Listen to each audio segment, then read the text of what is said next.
Okay, now that I've finally managed to get the microphone working, this is the video tutorial that I promised SpasticonOnline for geothermal generators.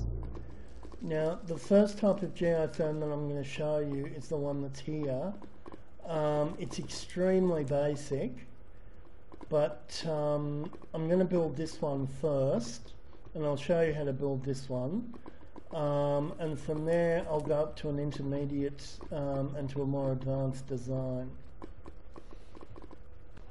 Okay, so the first thing that we're going to show you is how to build the stone scaffold that you're going to want to put the geotherm on. It's generally a good idea to build this sort of scaffold, because that way you'll be able to retrieve the geotherm later, not the geotherm, the pump itself, without it falling into the lava.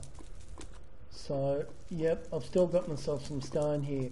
Now, before we continue, I'll just give you a rundown of what you're going to need to do this. You're going to need 2 levers, you'll need 2 glass tanks, 1 bat box, 1 BuildCraft pump, 1 geothermal generator, 1 redstone engine, and 1 steam engine. And you'll also need some charcoal for the steam engine as well.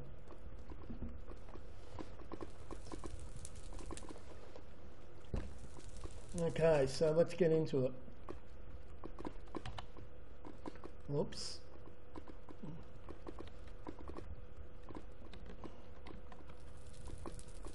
So, yeah, now this is just 3 by 3. My mouse isn't working very well.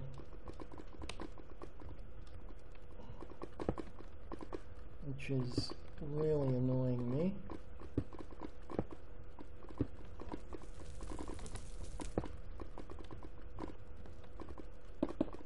Yep, there we go. Okay, so that's done there. Now you can probably see what that looks like. Now the next thing that we want to do is we grab our pump and we just put it there. Then you get your 2 glass tanks, put 1 on there and 1 on there. Now the next thing that you do is you get the one of the redstone engine, and you can just put that there. Whoops. How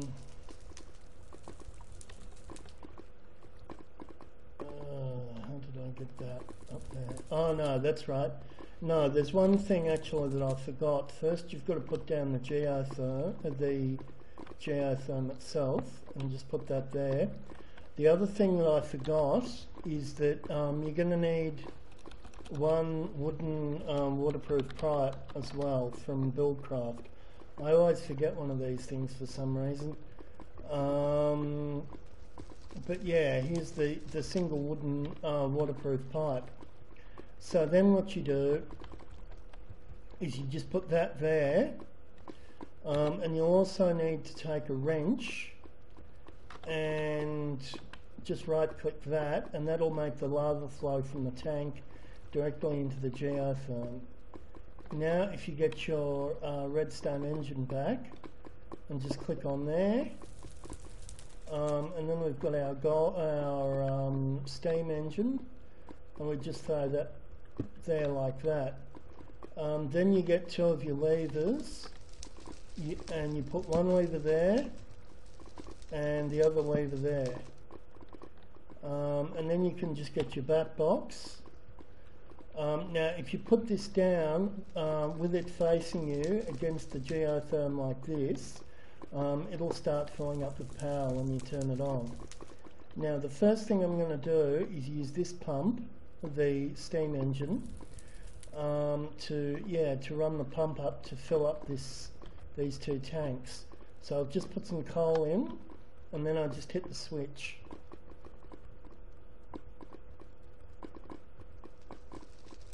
Okay, and that's going to fill up the lava. Now what I'll do is I'll just pause the video here and I'll come back when that's full. Okay, now that that's full, I'll just turn this off, and then what we do is we come over here and we turn this one on, which is our redstone. Now the reason why I use a steam engine for this one is because it's got a bit more work to do, obviously,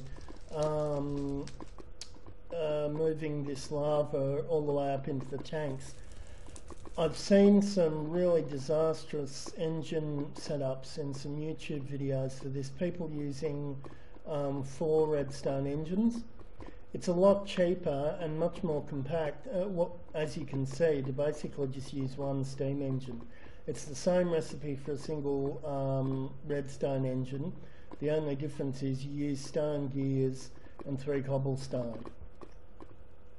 And for that you get a pump which is as powerful as the 4 redstones, and you don't have to wait for it to warm up or anything, you can just put it straight on.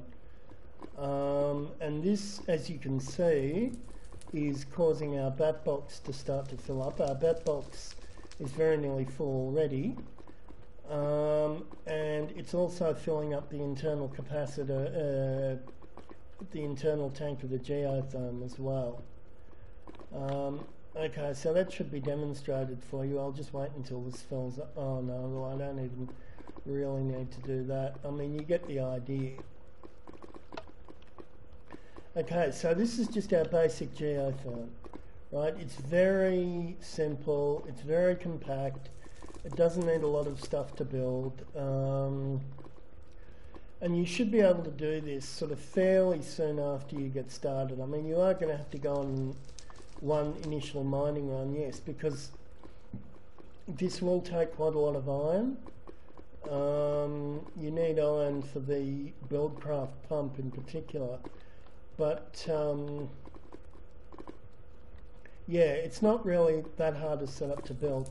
And once you've got this, of course, you can just start running cabling out of there and run your macerator or whatever else you want to do. Okay, so that's that. And this is Spasticon's original design, which I've just re-implemented myself. I realised that he was actually right about not really being able to do this any other way without using the BuildCraft pump, not the BuildCraft pump, the IndustrialCraft pump, at least that I could say. This system actually works really well. It took me a little bit to realise what was going on, because I hadn't actually seen the advanced pipes in BuildCraft before, but yeah, it works really well. It's a great design. He's done really well. I'm just finishing up a thermopile array here that's going to be used to power a RedPower pump for the last type of geothermal setup that I'm going to be showing here. I didn't include this fully in the tutorial because it's really not that hard to set up.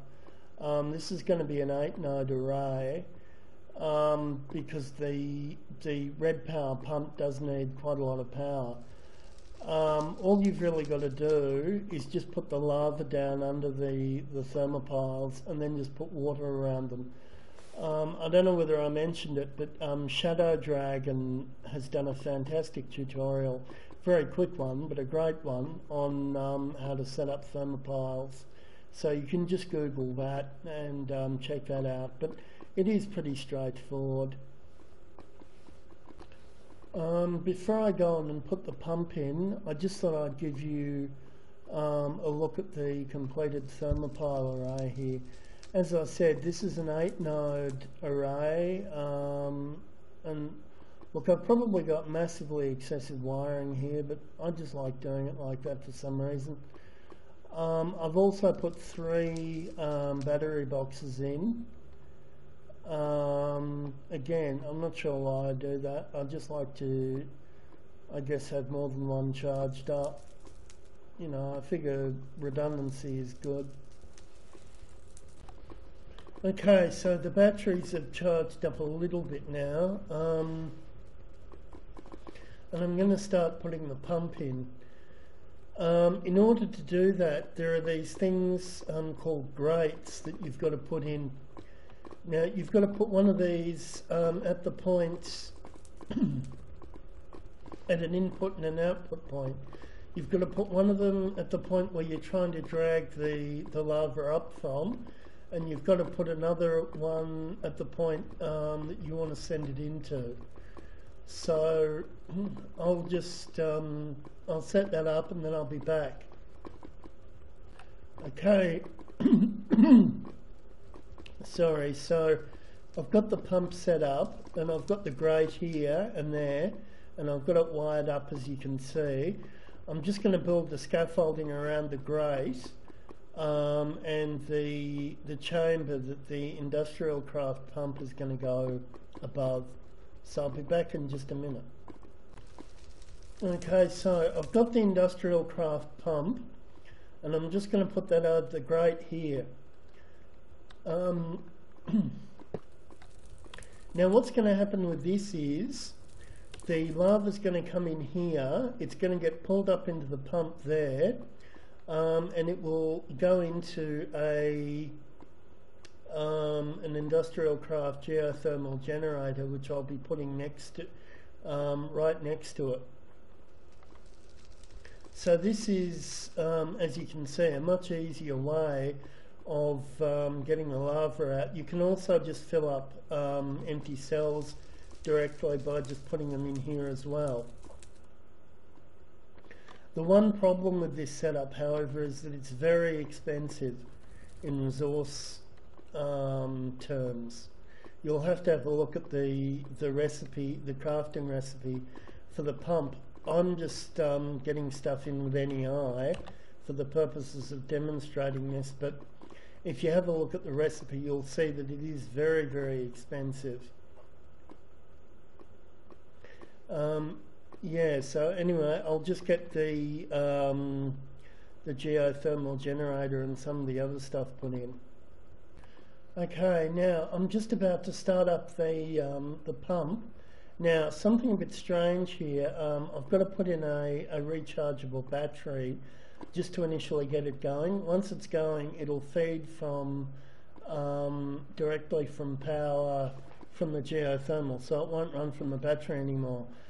But another weird thing with this is it'll only draw the lava up when there's actually a cell in there, but as long as it's feeding lava into the generator, it won't actually use that cell. However, what you can do if you want to is cut out some of the reinforced stone, and you could just put in a chest next to that, and then if you just put some more cells in, it would fill them up. And I was actually doing that at one point. You might be wondering why this is so heavily reinforced. The reason why is because I have had containment breaches in the past, and that's really not something you want, believe me. I've had fires and it's just really not good. So anyway, I'm going to try and turn this on now. This leads me to another point. This timer has to be set to a 10-second interval, because otherwise it will end up being too fast, and you'll end up with it'll be trying to pump lava into our containment chamber here before that pump is able to actually get it out.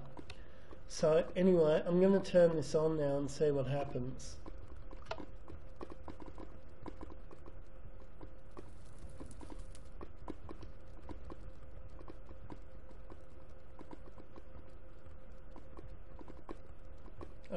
I might possibly have that round the wrong way. Yeah, I think I do. Just one sec. I finally got this to work. It turns out that yes, it was turned around the right way, but I couldn't put it on a timer. The timer that I had it on was on too slow. I just had to actually use a lever, and it's just pulling it out full time now. So yeah, that's even more reason why you've got to have the containment on there. Now obviously I haven't given myself enough room here because there's still the other machine there, but from here what you do is you just connect your bat box up to the geotherm here and go on as normal. I'll just put the bat box in here and you can just watch it start filling up. Okay, and I've got the sound from IndustrialCraft disabled because it was annoying me, but if you see here it's starting to power up. So yeah, this is the other way of getting geothermal power. The very expensive way, as I said, you wouldn't believe how much it takes to build one of these little pumps. It's ridiculous. The other thing that I can do though is, I can't actually do it here now because I don't have a chest connected to this, but if you wanted to, I probably wouldn't do it because I'm a bit worried about the safety issue, but if you wanted to, you could remove these two blocks, and I've done this before, and then just put a double chest there, fill that up with a stack of 64 cells, because it's only got one now, but if you fill it up with a stack of 64, and then once it's filled the cells up, it'll just put them in a chest for you. It's really, really easy. It's great stuff. Anyway, I just wanted to show you that, and there isn't really anything else here now, so I guess that's it. I hope this helped. I think it's great. I mean, the pump is hell to build, as I said, but once you've got it built, it's really good because you can just, yeah, it's really, really simple. Yeah, I'll talk to everyone soon. Just as one more quick note, the timer actually does work on the pump, but what you've got to do is I think I actually had to put a length of redstone wire between that and the pump, but as you can see, it's working now. Although I don't know whether our yeah, this is still using a battery for some reason. I might have to run some copper cable. Where's some copper? Yeah, I'll just get one piece of copper cable and put that. Oh no, I'll need a bit more. And just put that there and see if that works.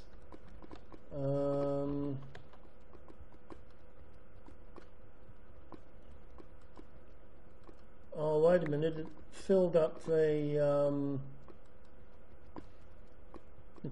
cell. It hasn't done that before. Normally it just keeps it there, but it's done it again, and it's not actually. Oh no, that's why. It's because the geotherm's full. Yeah, that makes sense. Okay, I'll just take the battery out, and I'll just test this and see if it runs down.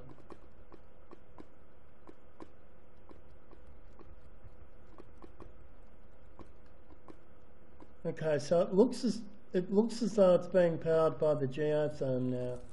Hopefully it will be. Where's our next lava block? Oh, what the? What the hell? I didn't turn that off. It just went off. That was weird.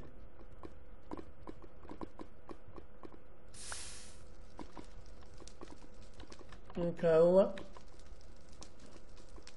yep, okay, so it's running from the geotherm now. Okay, well, yeah, that's pretty much it.